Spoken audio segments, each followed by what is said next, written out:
panahon ngayong umaga po ng December 24, 2023 na kung saan sa ngayon ay patuloy pa rin po na malakas ang bugso ng hanging amihan lalo na po dito sa northern part ng Luzon habang easterlies pa rin ang hangin na patuloy po na umiihip sa southern Luzon, Visayas at Mindanao. Ang shear line po ngayon ay nandiyan po sa may Quezon Province.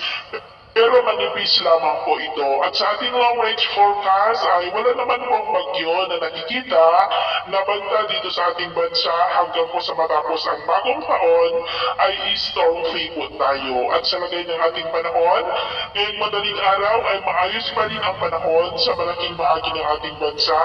Pero dahil sa amihan ay may mga isolated rains dito sa ilang bahagi ng Cagayan, silangang bahagi ng Isabela at ilang bahagi po ng Quezon. May mga isolated rains rin sa may southern Batangas, Oriental Mindoro, Sorsogon, Masbate, Catarman, Eastern Samar, silangang bahagi ng Leyte at Dinagat Island.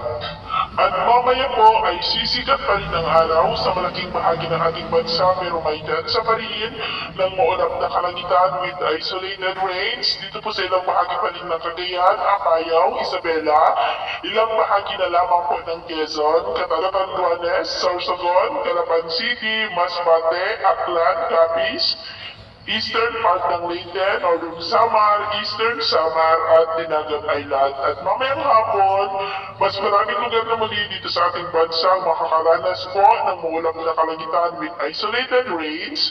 Kaya kung lalabas tayo sa ating mga tahanan, ay guniin po natin lagi ang magdala ng kahit anong panangga natin sa init ng araw at proteksyon na rin po sa mga biglaang buhos ng ulan.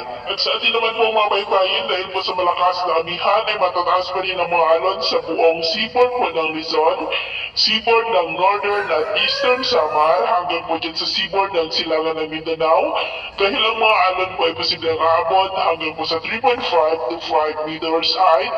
Kaiwasan po muna natin ang papalaot dyan po sa mga may kulay pula para mas makaiwas sa mga sakot